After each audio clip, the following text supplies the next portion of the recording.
Welcome to How We Money, brought to you by Māori Millionaire and ANZ, a 6-part series designed to help you make better money moves and achieve your financial goals. Each month we'll drop a simple, practical episode to help you build confidence with your cash. Māori Millionaire and ANZ care deeply about financial wellbeing in our communities, which is why we want you to not just listen, but to take action.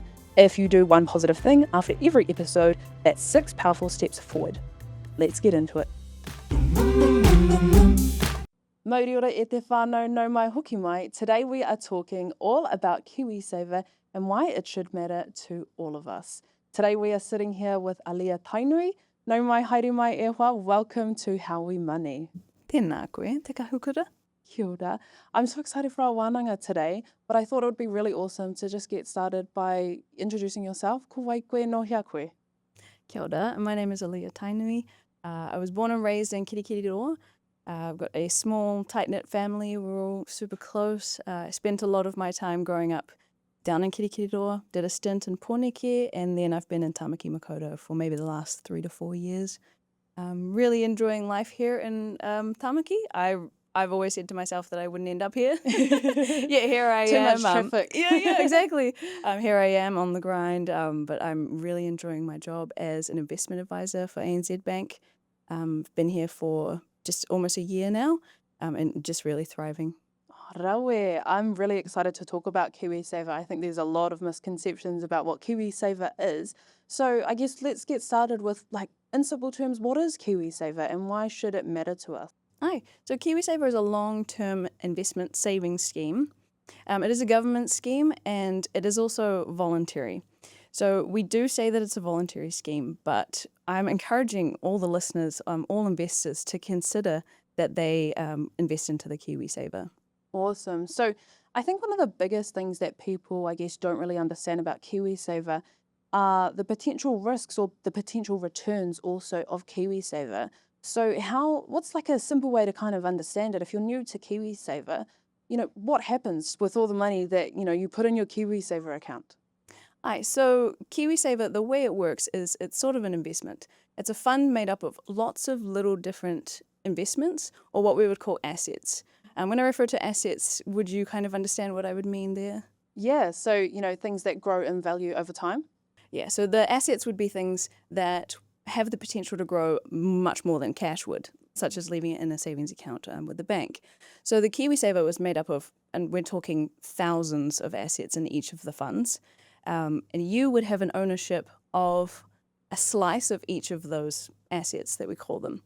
And what that has the potential for is a much higher return over a cash and savings account, but also it has that risk that it might not have returns, or the risk of it going up and down over time. So I can jump more into that if you like. Yeah, definitely. I guess for listeners who, maybe this is their first time hearing about KiwiSaver, what are some of those assets that you speak about? What are they? Yeah, perfect. So the assets are things like shares. So for example, a share is a slice of an ownership in a company. So say, for example, I've got a share in Microsoft. So I am now the rightful owner of a tiny little slice of Microsoft, however much I am wanting to buy into it.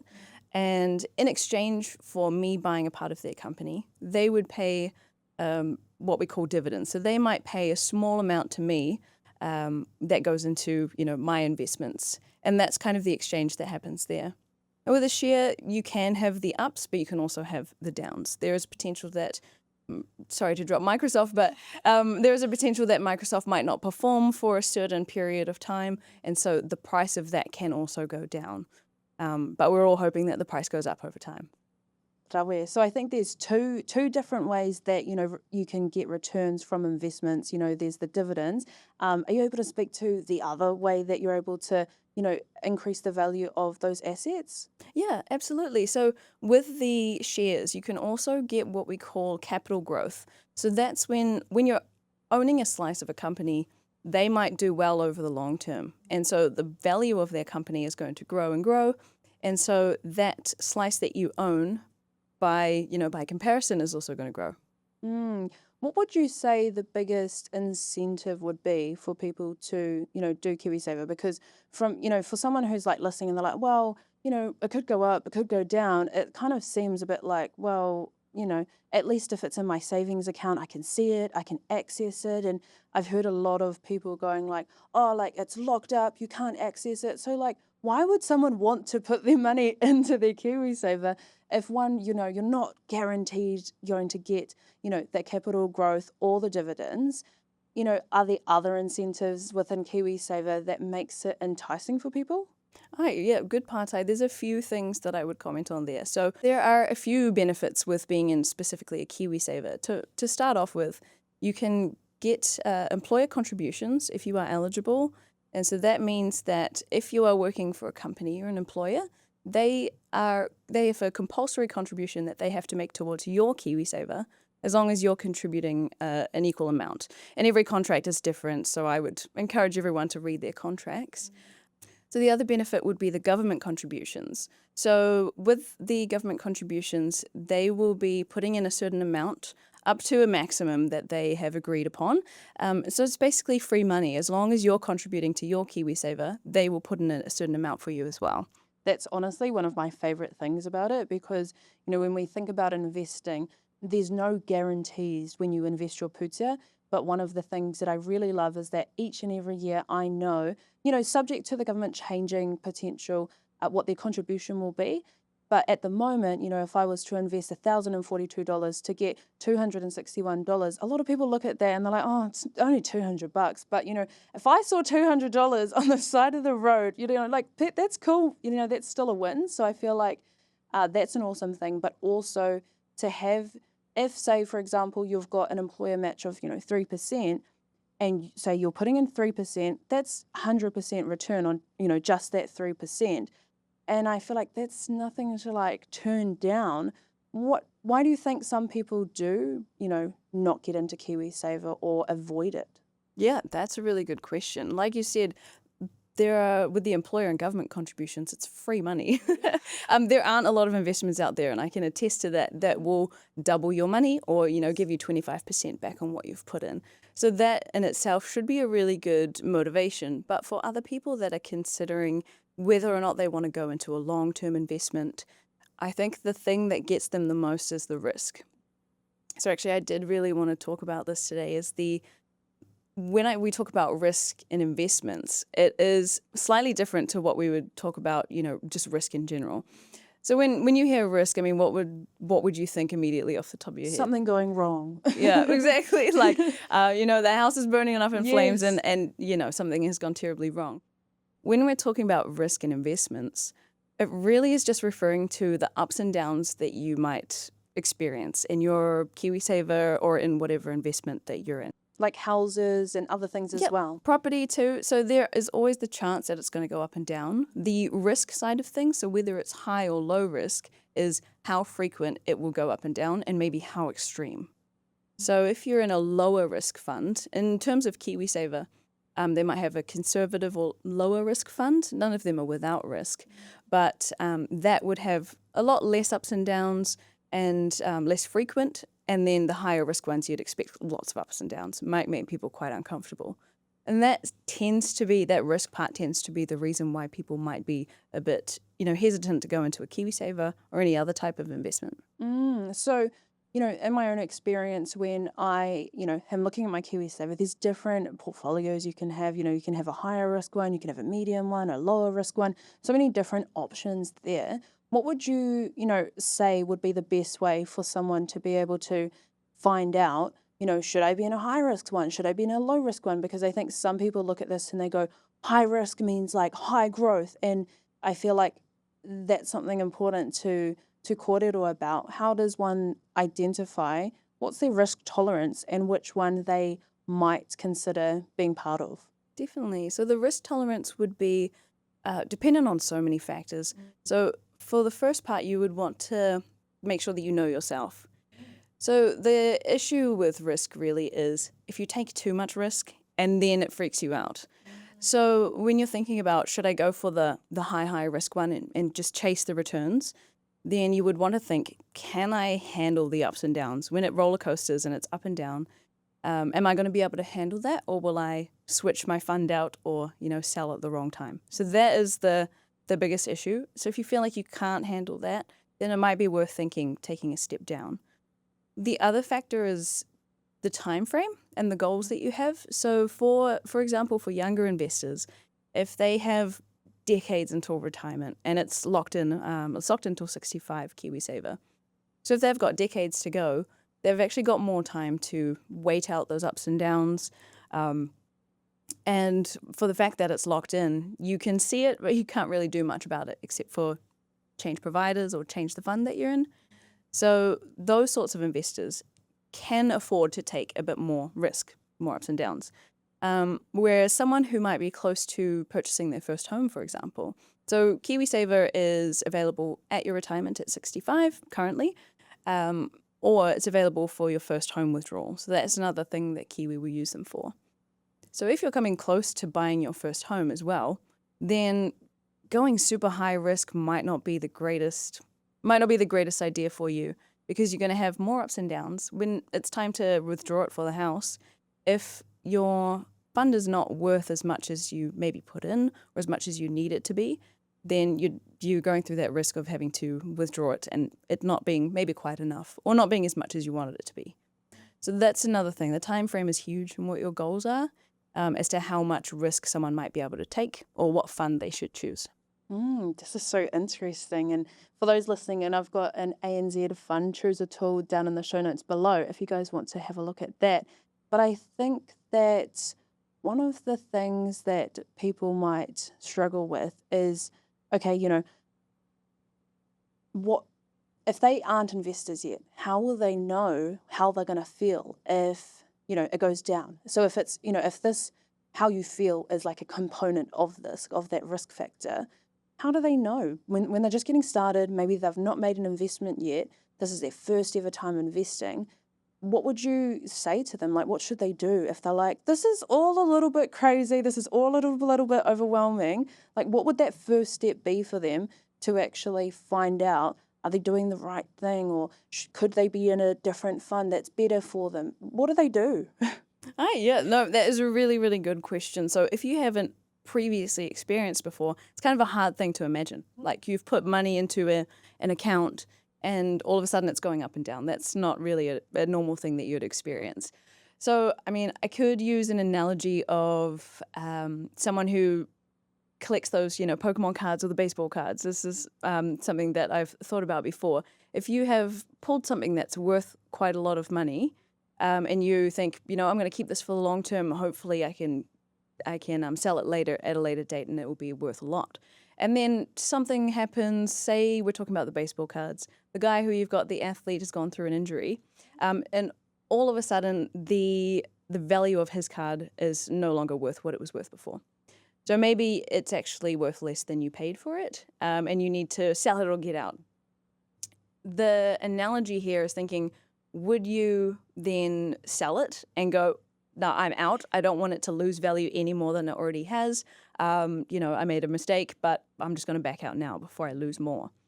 Or do you think, potentially he'll recover from the injury and things will be sweet, and his, in his career will make a recovery. Maybe he'll come back better than ever. Exactly. Maybe he goes to do this whole marketing thing, and then everyone loves him because he's just like mindset game is on point, and he's just like changing the game. Exactly. Yeah. And then after a few years pass, it's worth way more than it was before.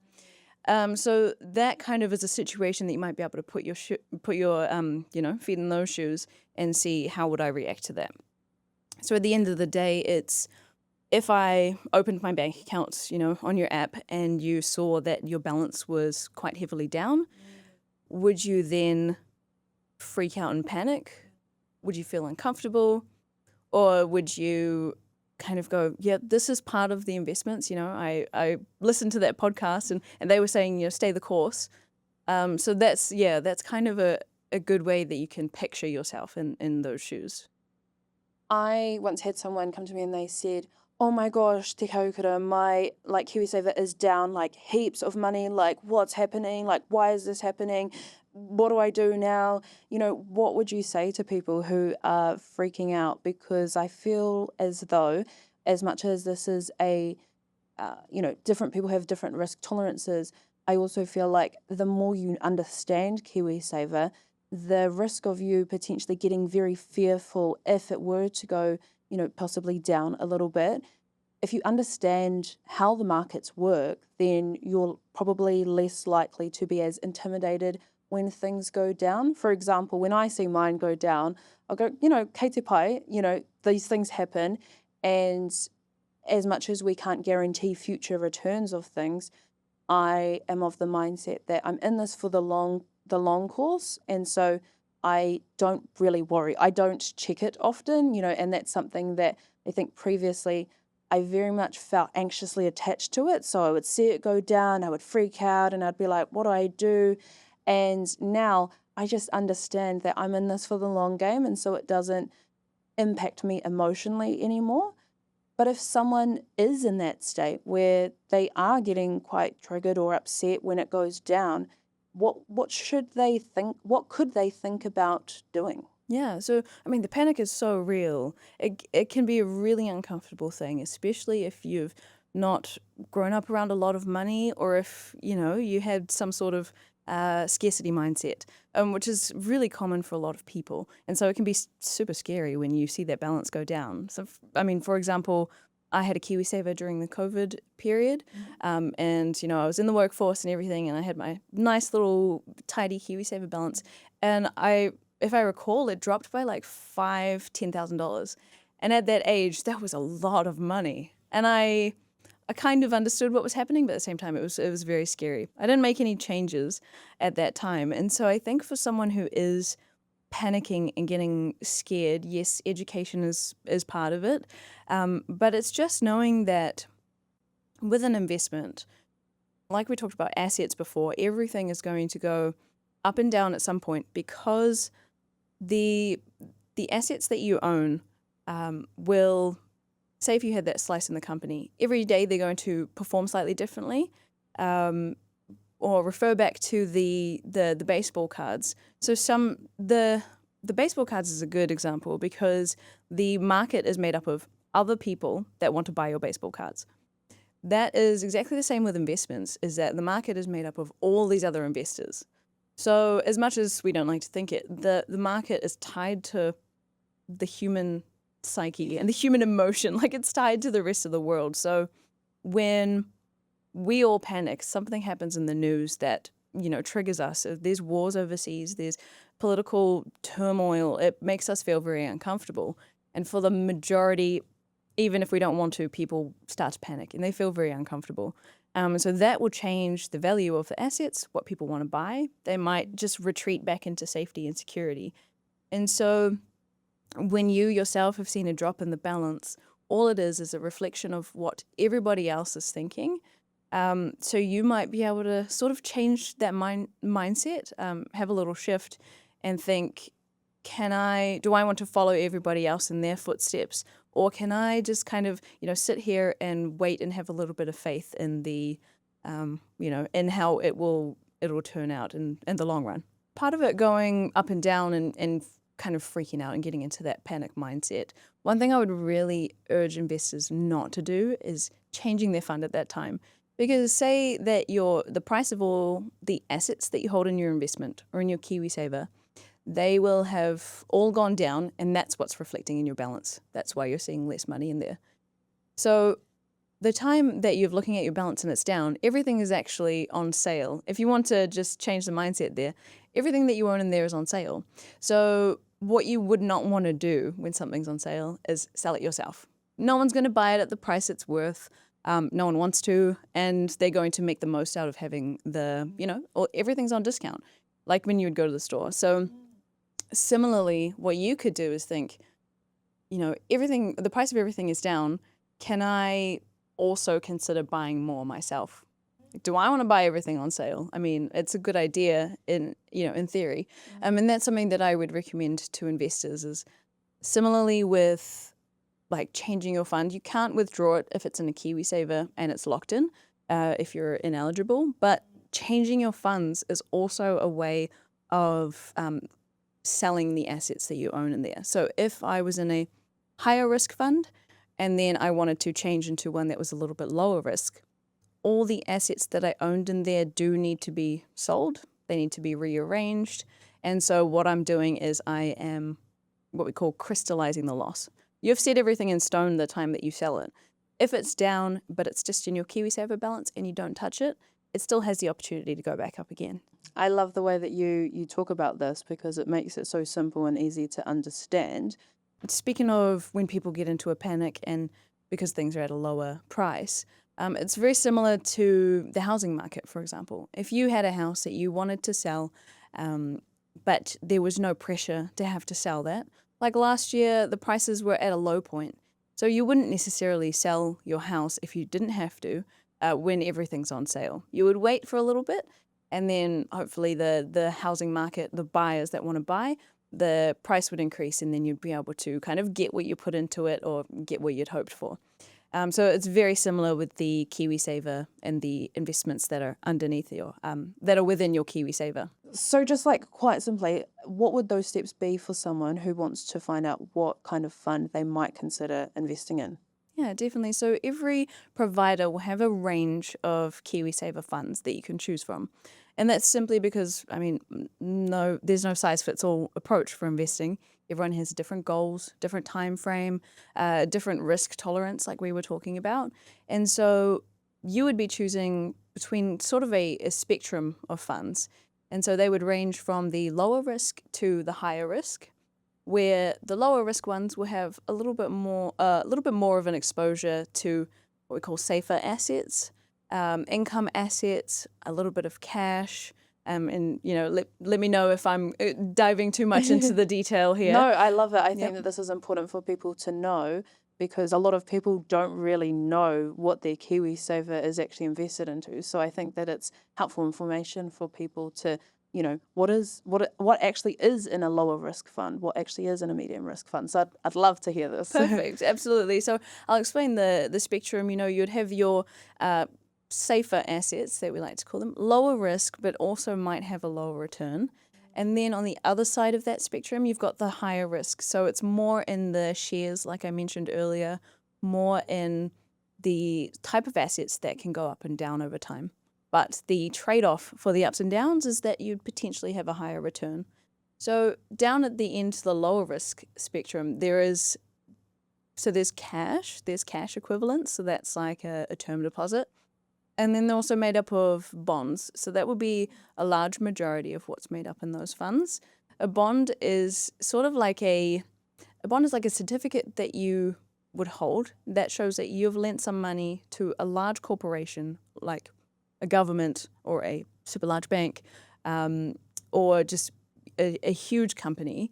And in return, they will pay you also dividends, like we mentioned before. So they would pay you every now and then what you've decided on with them.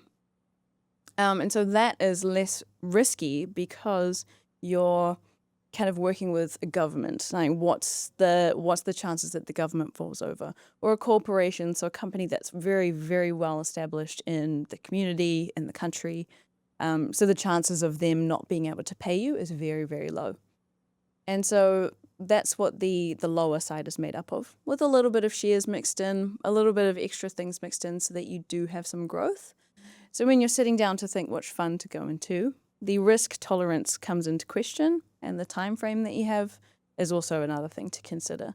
So, for example, if I've already bought my first home, so my KiwiSaver can only come out at 65, and I'm at the age I am, in early 20s, then I would have, decades of time to wait out some of the ups and downs that the market might present to me. And in that case, I can really afford to see my balance go down. So I would be looking towards the higher risk, and that's kind of personal to me. And then someone who might be getting ready to actually buy that first home would look at the lower risk ones because, like I said, the chances of it falling over is a lot lower. There's still some ups and downs, but you're not going to experience such a huge drop in the balance, hopefully, before you need to withdraw the funds.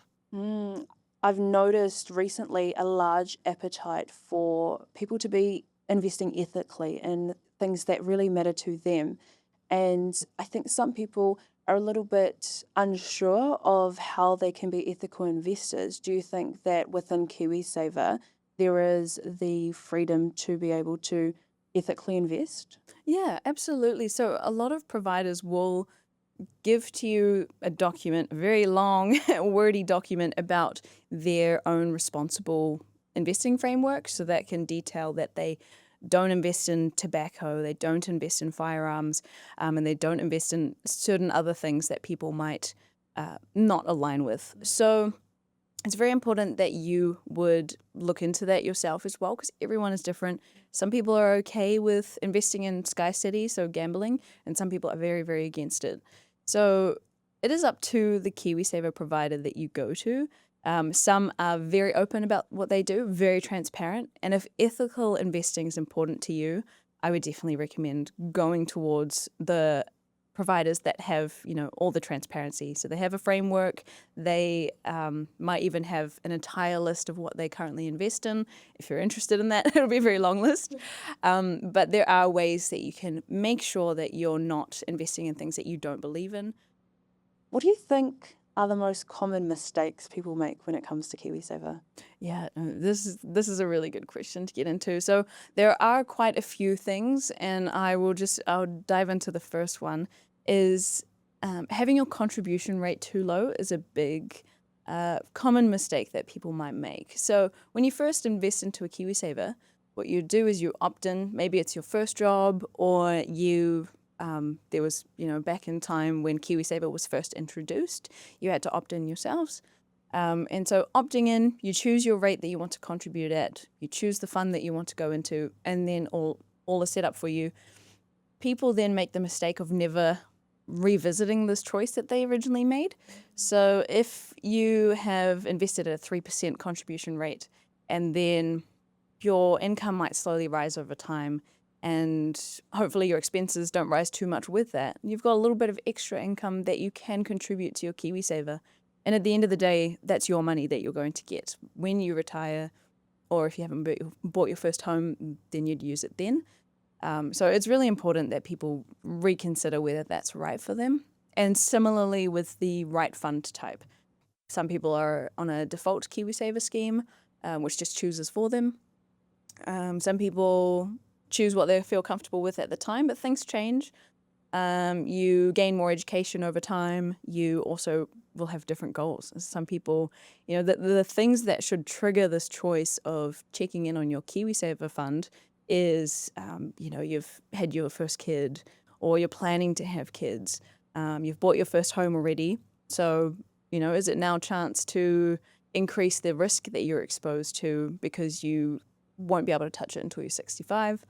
Or are you coming up to retirement? Is it time to maybe go a little bit less risky? Make sure that you kind of preserve what you've already, worked so hard to get to. So those are a couple of things. So as opposed to like an annual check-in, you would say if there are significant life changes, someone could consider looking at revisiting it, but like annually might not be the right kind of frequency. Totally. I think the issue is checking your KiwiSaver too frequently. And some people can be really, they're interested in it, or they like to check their money and it makes them feel comfortable when they know what's in there. But you also run the risk of looking at it at the wrong time and just freaking yourself out for no reason. And so the most important time that you would want to check it is when there are significant changes to your own situation, not what's happening in the market. That's really helpful. I had someone recently, they said, Te Kahukura, is now a good time to be investing? And I said to them, every time is good to invest. The best time to start investing was yesterday, and the second best is today. Would you say that that's the right mindset someone should have when they're considering investing? I totally, absolutely agree with that. One of the biggest things that I wanted to bring up was the power of the compounding interest. So, what is that? Yeah, absolutely. Compound interest is one of the most powerful things with your investment that is going to pay off in the long run. So what it means is the interest that you gain over time is getting interest on your interest. So what's interest for those that don't know? Yeah. So say I am investing $100 into an investment. And to put money into an investment, I hope there would be some sort of return. So in this example, let's say that I'm getting a 1% return. So that's what I would refer to as interest. So at the end of the first year, I've got 1% return on my $100. I've got $101. The next year, when all is done, I get another 1% on my current investment. And so I'm getting 1% on $101, not on my initial $100. And that just compounds and compounds over time. So you're not only getting interest on the first amount you put in, but also on all the other interest that has gained over time. And so the length of time that you're in it is a really, really powerful tool. So that's why starting early is so important. So when the rich talk about making their money work for them, is this what they're talking about? That's really what they're talking about. Yeah.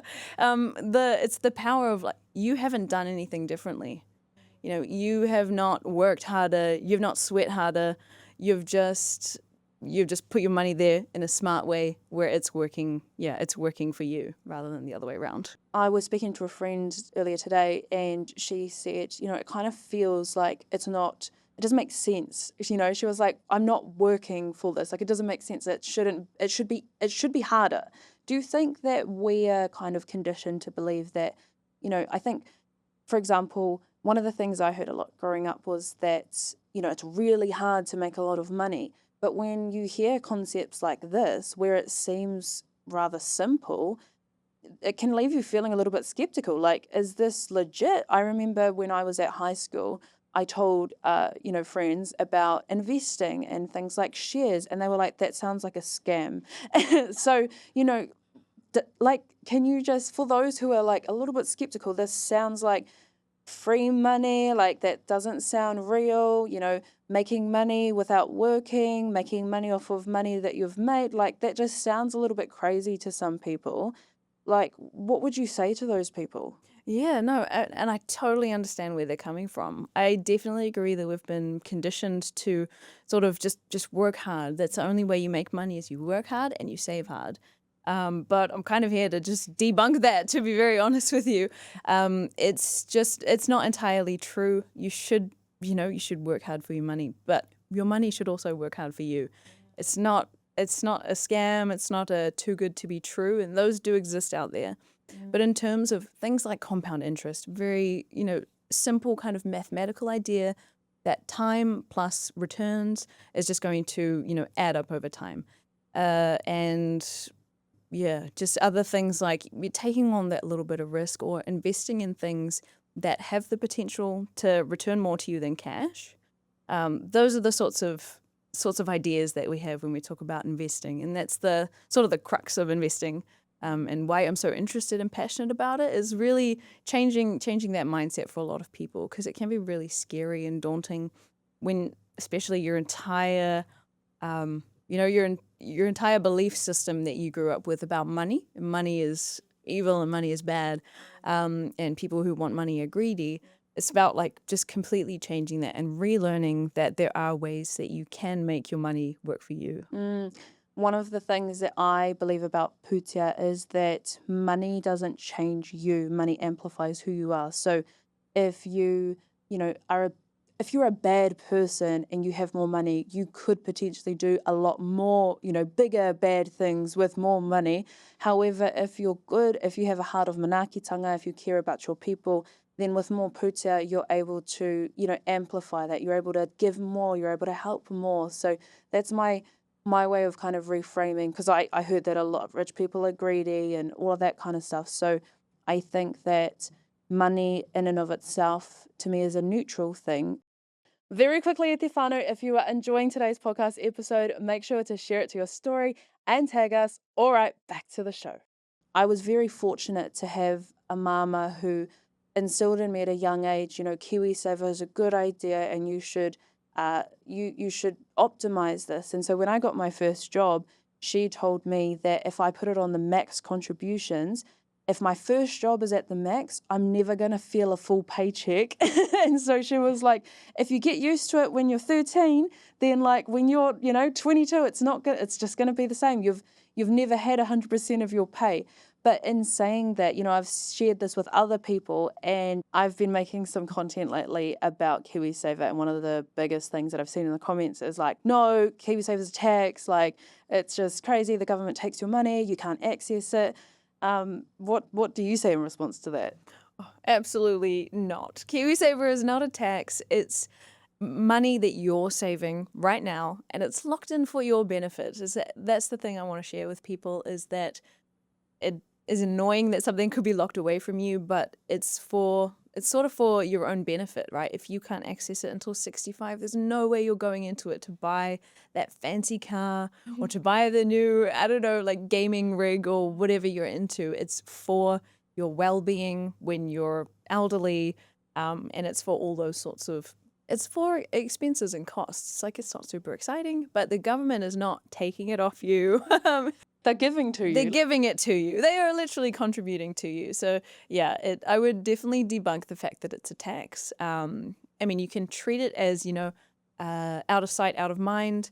I don't think about it. I don't need to see it. But it's not a tax in that sort of way. So we've heard from a KiwiSaver expert herself, E Te Whānau, it is not a tax. If, for example, you go to school and you learn about financial literacy, but you go home and your parents say, no, it's a scam, you shouldn't do this, how do you think this impacts us when we're thinking about things like KiwiSaver and whether or not we should do it?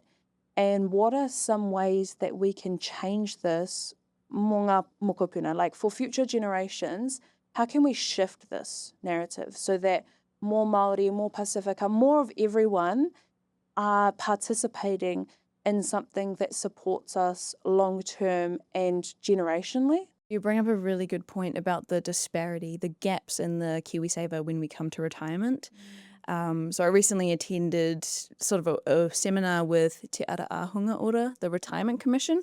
They're doing a lot of work, and they also have a lot of research behind them that supports the claims that, Māori Pasifika women and elderly have a bit of a gap, quite a significant gap when we come to retirement in comparison to the others. So there are a lot of reasons why that would be. Māori and Pasifika tend to be less likely to seek financial advice. Same with women and any other minority groups. It's just not something that they often consider or think about. And so it's really important that people, expanding their knowledge and just seek the financial advice. I mean, we're really lucky. I'm really lucky in the job that I do. We don't charge fees to our clients. But there's a lot of information out there. There's a lot of people willing to help. And you just have to go out there and make the first step. It's daunting, but it will help in the long run. People who do well with their money, they go to seek financial advice. You might think they're good with their money, so they don't need the advice. That's not how it works. They're good with their money, and so they upskill. They learn more. They go to a professional, and even myself as a financial advisor, I would still go to a financial advisor because finance is so behavioral. Humans will always try to avoid pain and seek pleasure, and that often comes with making terrible financial decisions at the wrong time, and they may become overcome with these fears. And so having a third party who's completely objective, is not in your shoes, they can just tell you what's up, and then you can make the decision from there. So, rely on the third parties, rely on the professionals. All it'll do is help. What we can do as people is educate ourselves and educate our friends in our whānau. So, being in this role for me is very special. I can make sure that all my whānau are making the most use out of their KiwiSaver, ensuring that they're, making sort of sound decisions and also not falling into the sort of scams and the get rich quick. I talk about KiwiSaver not being too good to be true. If there's something that gets you rich quick, it might be too good to be true. That's probably a quick tip. Yeah. These sorts of things take time, and that's why they're so powerful. What we can do, people like you and I and people who find interest in it and have a passion for it, is just share your knowledge, share the mātauranga. It's just really important that everyone that's around you that you care about has access to the same information that you have. And going back to the rich are greedy conversation, just imagine what that money can do for you in retirement. It can give you time away to take care of whānau members. It can make sure that, you keep the roof over your head, that you have a sense of community and everyone is looked after. It's not just about having money and sitting on it like Scrooge McDuck. It's just like we're not here to just hold it all for ourselves, but it will come a time where you're no longer able to work. You don't have the physical strength to be able to bring in an income.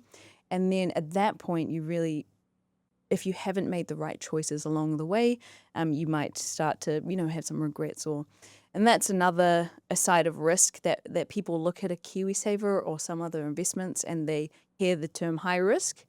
But it's really the risk of the ups and downs that you might experience, or it's the risk that you get to retirement and you can't live the life that you want to the fullest. As I find that a really important thing to pass on to investors and people in general.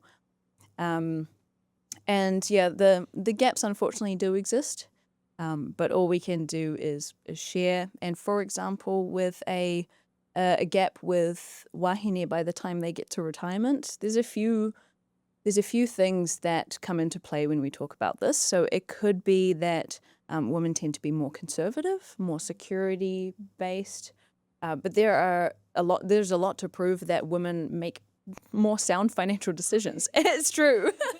They tend to, think rationally when it comes to money, but they also tend to be more conservative. So make sure that you're in the right fund. Make sure that you've got your contribution rates to a point where you can afford it, like you said. There was a point in time before my partner and I purchased our first house last year, and for the majority of my working life, I had my contributions at 10%.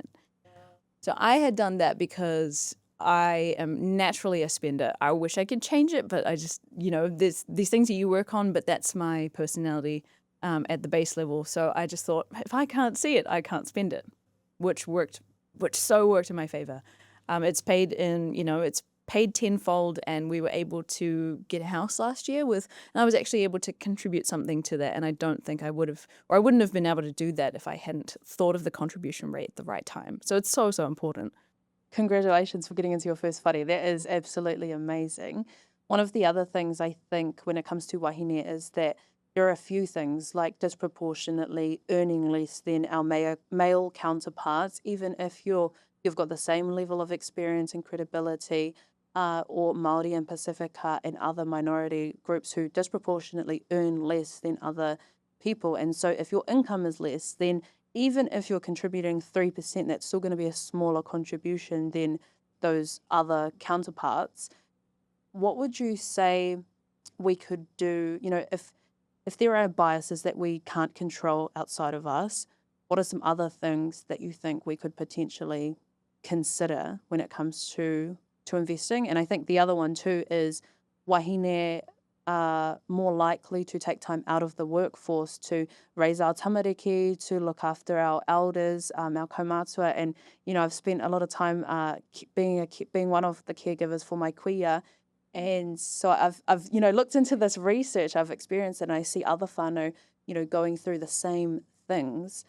So we understand the data, we understand the disparities, but I'm very much of the mindset that kapai, like kia mōhio tātou, we understand that, but what are some solutions for us? Like, what could we do differently? Is it like potentially negotiating pay rates, or are there any other things that we could look at doing to change these? Yeah, really important question. I mean, some of it is definitely out of our, or at least out of yours and mine hands. It's at a governmental level and that sort of thing, which the Te Ara Ahunga Order are doing a good job at that. At an individual and a whānau level, especially when it comes to wahine taking time off, so underemployment. And when I say underemployment, that means the comparatively lower hours, having to take time off to look after your tamariki, and like you said, looking after the elders as well. It's like they called it the sandwich generation for a bit, but I think it happens to majority of women, is that if you're like, planning is so important. Planning is everything, and not everyone wants to do it. It's not, it's not fun or exciting. But if you're coming up to a point where you are planning to have tamariki, then potentially your partner, at that time where you are taking leave and not making an income, your partner might be able to contribute to your KiwiSaver at an equal rate that they are also contributing to their own KiwiSaver. That kind of keeps things afloat for that sort of middle portion there while you're not making income. It's not the easiest thing to do either. It's quite admin heavy, but it's these little things that planning over the long, like, will pay us off over the long term. And simply education. Having community is very important, of course. And same with what we call the, minority communities, and Māori Pacifica do have a lot of sense of community. Like, it takes a village to look after your kaumatua, to look after your tamariki. But sharing the knowledge between each other is something that we can all help to do, and just ensuring that you're not being too conservative with all those choices. Another thing that individuals can do that they have power over is, even if you are experiencing lower income, if you're taking time off to care for people, etc., then a good thing you can do is just make sure that you're making the minimum contributions to get that government sort of match. So that comes to around $20 a week that you'd be putting away, and you get that, what we're calling free money before, up to $261.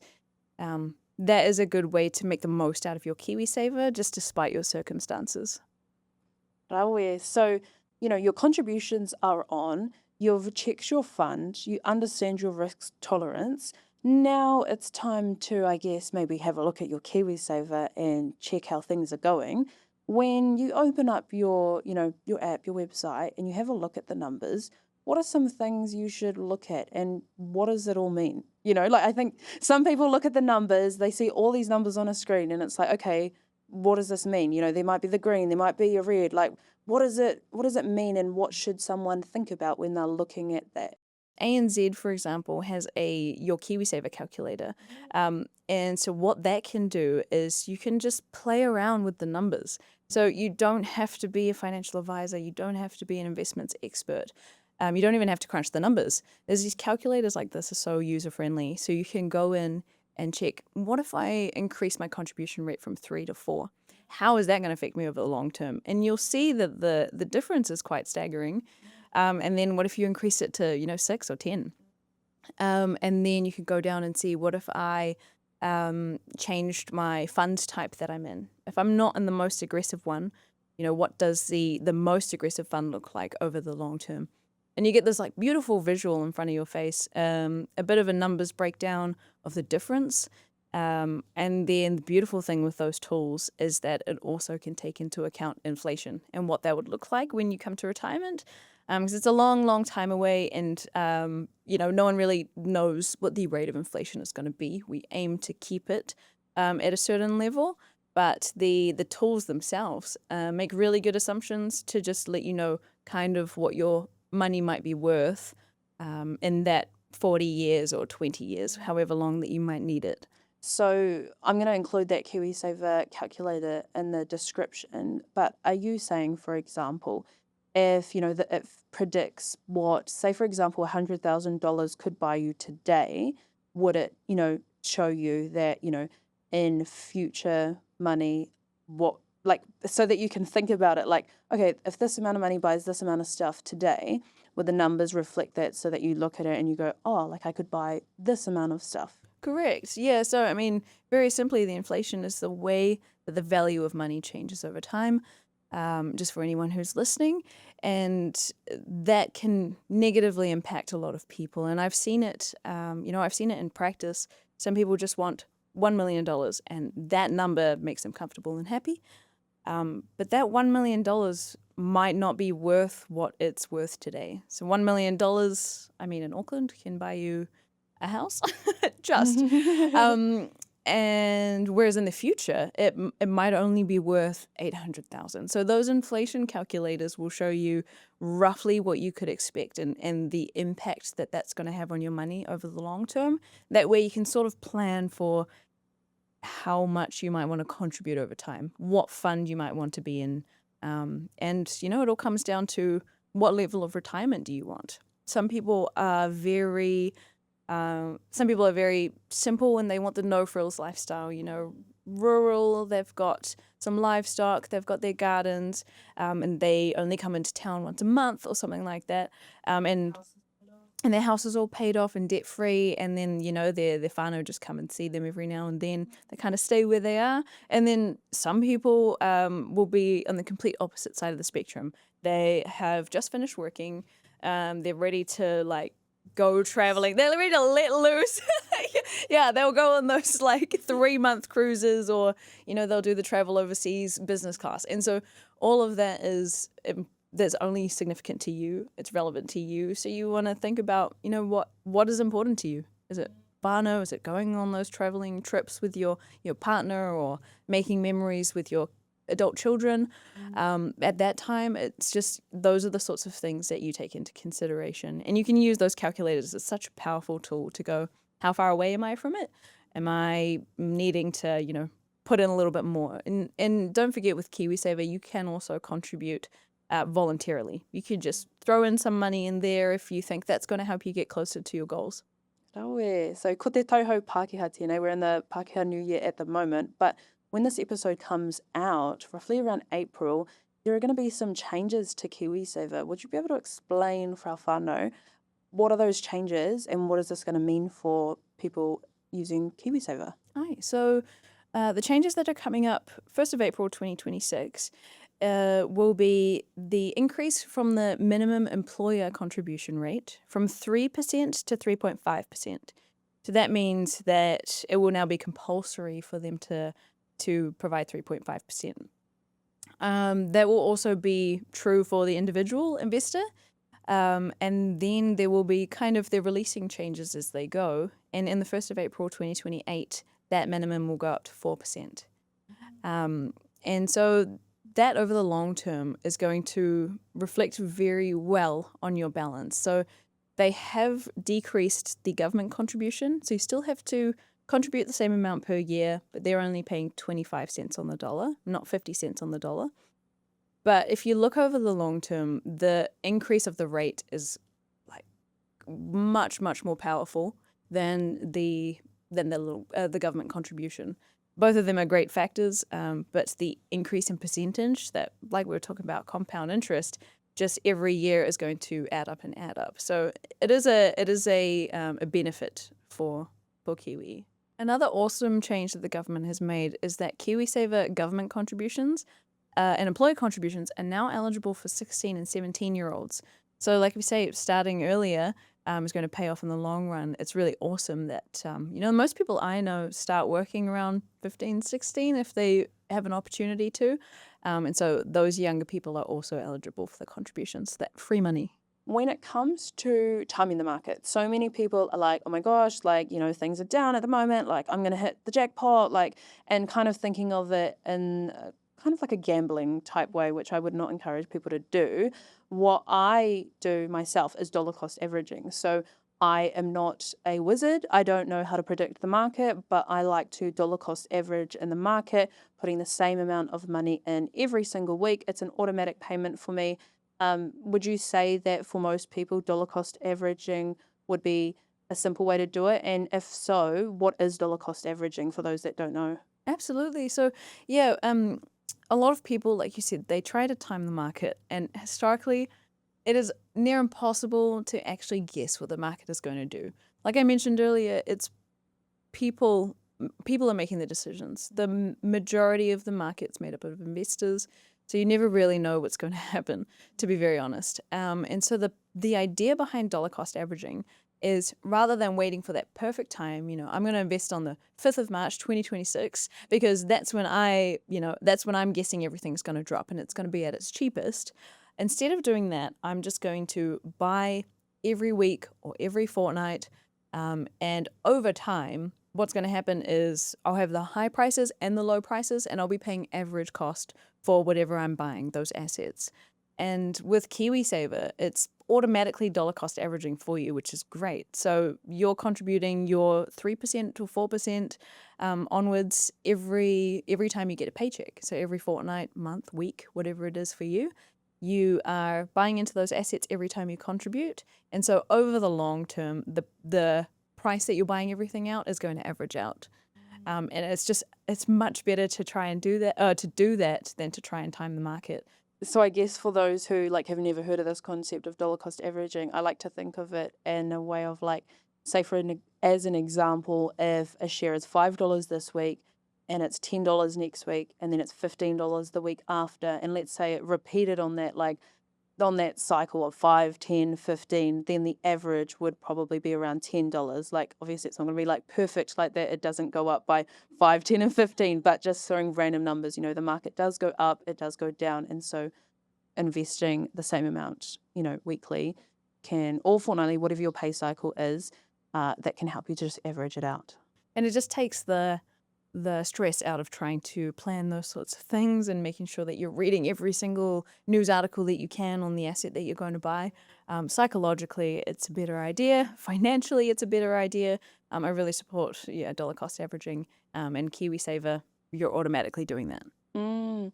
I guess I just wanted to touch on that too, because someone might look at perhaps increasing their contribution from, say, 3% to 6%. So they're contributing double the amount. Does that potentially mean that their investment is going to be worth double, or due to compound interest, could it potentially be worth even more than just double? Like, if you're contributing double, is it going to just be double, or is it going to be more than that? Aye. So, I mean, there are, like we said, there's the ups and downs of the KiwiSaver investments in particular. So with the power of compound interest, you could expect it to move kind of on a curve upwards. So it has the potential to return more than double. That's the power of the investing for a long term, and all those other things that we've talked about. So it's definitely worth considering if it's something you feel that you can afford coming out of your income. And like we said before, in the most part, you don't even notice that it's going out.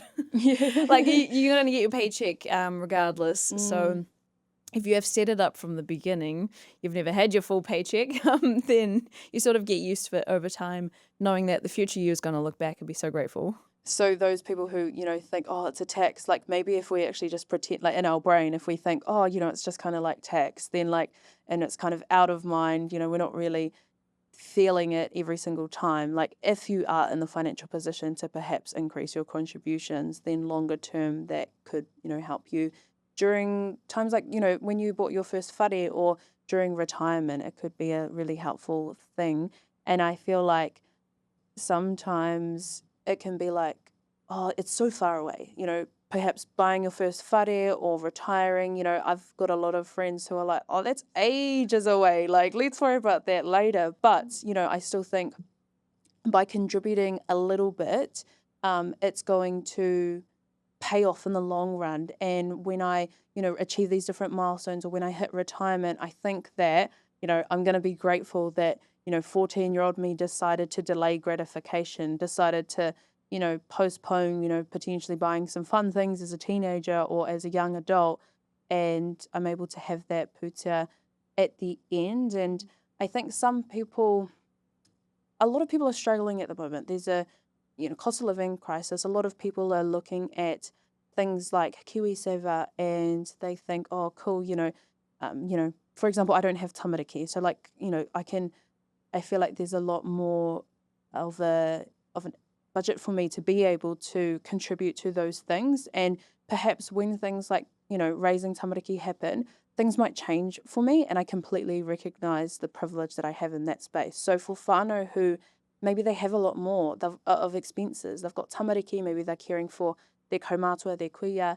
I've had a lot of comments from, I would say, an older generation to me, people who are, potentially in their 40s, 50s, 60s, and they're like, is it too late to start investing for retirement? What is your whakaaro on this? Kia ora. No, it is never too late to start investing. Like we talk about, the earlier you start, the better it's going to be because of compound interest. But we don't always have that. We don't always have that opportunity. A lot of people are learning about investing. It's becoming a little bit more of commonplace talk amongst friends. And it hasn't always been like that. And so people are only learning now, coming into retirement. And so, no, I have a lot of clients that they have worked so hard over their lifetime and now they've got their nest egg. and they're not entirely sure what they should do with it. And so, these people are around 60, 65, and sometimes a little bit older, and they will go into an investment fund or a KiwiSaver in this case, and that will then tie them over. Because if you think about it, some people think, oh, I'm going into retirement, like this is it, life's over. Yeah. But there's, on average, I mean, with the average lifespan, there's still 30 years left. That's 3 decades. It is a lot of time, not only to live life, but also for investment sakes. So it's never too late to start investing. I know it can feel daunting, and it's a little bit out of scope for someone, especially if they're not used to investing and all the sort of ins and outs of that. But I think it's very important to consider doing it. Inflation will still be applicable over a 30-year time frame. It'll still be applicable over a 10-year time frame. So you need to be making sure you're making the right decision for yourself, and it becomes a little bit more becomes a lot more crucial as you're into retirement, because your income source is now gone in most cases. Yeah. And like you mentioned before, with your, some of your friends or other younger people that that go, retirement is like ages away, I've got so much time to save up. I just urge them to think, I'm in my 20s, it's a chunk of my paycheck. It's a pretty hefty chunk, but with the power of compounding interest, I'm making this money over the long term. Is it better for me to, take on this sort of sacrifice before I have kids, before I have huge responsibilities, and then before I'm older and there's not as much time for it to compound on its own? So that's, the money working for you sort of thing. So you might end up sacrificing a lot more when you're 50, which is not nice. Not nice in most cases. So it's worth them thinking, a little bit of sacrifice here, and then you might be able to maybe sit back and take a bit of a relax if you do end up having tamariki, or your situation changes, or, like sort of in your situation, what if someone wants to start their own business, and so they've got that period of time where they're just working through things. So yeah, it's really important to consider at least, and try not to wait if possible. And the other thing that can be really painful for some people, like you spoke about, people are struggling at the moment. I wouldn't even call it a cost of living crisis anymore. It's just the way it is. And I mean, crises usually end. And so it can be really scary to look at your KiwiSaver and see all this money going out. And also, I wish I just had that money right now. But it is a willpower and a mindset thing of going, me at 65 is also going to need that money. At least now I do have an income, and things might be tight, but it's better that, I'm looked after in all stages of my life. And yeah. I also feel like when we're younger, it's more, I guess, socially acceptable to, not have the nicer things. For example, people look at my waka and I get a few giggles, but, I'm very intentional about, like, at this point in my life, I don't see the point in having, a big, nice waka. I don't have tamariki. And so that I'm able to, like, cut costs in certain areas. And so I think that maybe when I'm older, it's going to be a bit different, and it's going to be possibly more challenging to, like, make those types of things. Not saying impossible, but I think that's part of it. But the other thing that I think about a lot is that, I remember, being a kid, and there was the '08 recession, and then, there's like COVID, then there's, the cost of living crisis at the moment, then, if it's not COVID, there could be Ebola, there's all of these different things. And I feel like across our life, there's always going to be things happening that are external of us. So if there is a way to be able to consider doing a small amount, like I think, ahakwa he iti he pounamu, even if it is just a little bit, it will support you in the long run. So for our whānau who are struggling, like, I very much empathize with our whānau, and it's sad to see. But if there is the opportunity, even if it's literally like $5 or, $20 a week over the year, will help you in the long run. And as I said, like, if it's not this, then it's going to be another thing. Next year, there's probably another thing. Like, there's always going to be something, external of us that is, I feel like this is just life. It's not always rainbows and sunshines. It's just, there's always something. And if we look at history, like there's always something going on. And it's important you preserve yourself and your whānau and the people that matter to you, and in those decisions, even though they're hard. Yeah, like you say, just a little bit per week or whatever you can spare. It's going to make a difference in your future.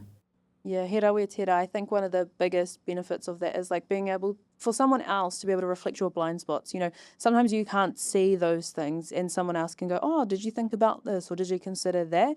And I think the other part too is so many people don't understand, obviously, that there are financial advisors that can support you free of charge. And I know ANZ has a free 15-minute call that you can jump on. So, you know, the details for that will be down below. But I think that can really help whānau to get that personalised advice. I've really, really enjoyed our time together today, and I just wanted to really celebrate you for the mahi that you're doing, because I think it's really important for our whānau to see Māori in these spaces and to, you know, when you see someone who looks like you, who sounds like you, who talks like you, it's easier to put yourself and go, oh, like, you know, she's one of the sisters, you know, I can do it too. So I really celebrate you for the mahi that you're doing. And, you know, I think about making sure your contributions are on, delaying gratification, making sure that you check what fund that you are invested in, you know, trying not to check it. You know, you don't need to check it every single day, but maybe doing a check when your circumstances change. You know, using the fund calculator tools in the description down below. Are there any kind of like final things that you wanted to just encourage our whānau to think about or consider when it comes to KiwiSaver? Kia ora. I would just kind of, to summarize the conversation, just encourage people to talk about it.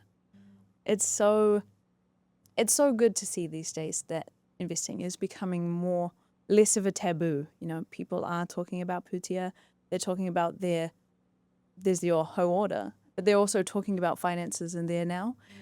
But it's still not as common as I'd like it to be. You know, like talk with your sisters, talk with your brothers. If you have learned something about investing, share it with people. I mean, you know, within reason. Share the right things. Share this episode to them. Share this episode. I want to put the tono out to our whānau who are listening to this episode and think about how many people are in your network, how many friends, cousins, mums, aunties that you have. Like, send this episode to them all and think about, even if they don't even listen to the episode, it might just be sitting in the back of their mind and they might come back to it later. So if you listen to this and you're like, that's interesting, like it's been explained simply, thank you, please like send this out send it out to everyone. Just send it out. Just send it out to everyone you know. Everyone share it on your story. No, absolutely. That's the only way we're going to break through stigma, break through other issues that, you know, that come arise from financial stress and financial turmoil. It's just, sharing that knowledge is going to be a huge impact on everybody you know. Tēnā koe hoa. I'm so grateful for your time today, and I've very much valued this and learned lots. So I'm really grateful to have you here today. So thank you for being here, e hoa. Ngā mihi. Thank you. Your money move today. Check out your KiwiSaver fund type. Is it the right fit for your goals? A quick check can make a huge difference later. If you want to have a chat, ANZ have a free KiwiSaver check-in with a KiwiSaver specialist. I've linked it in the show notes for you. Book in today and take that first step towards money confidence, and your future self will thank you. If you found value in today's episode, make sure to send it to a friend, whānau member, or on your story. Make sure to tag us too. The information in this podcast is for general information only and isn't financial advice. The views of the host or guests are their own and do not represent ANZ. ANZ and Māori Millionaire does not guarantee the accuracy or completeness of the content and isn't liable for any loss arising from its use. Please seek personalised advice before making financial decisions.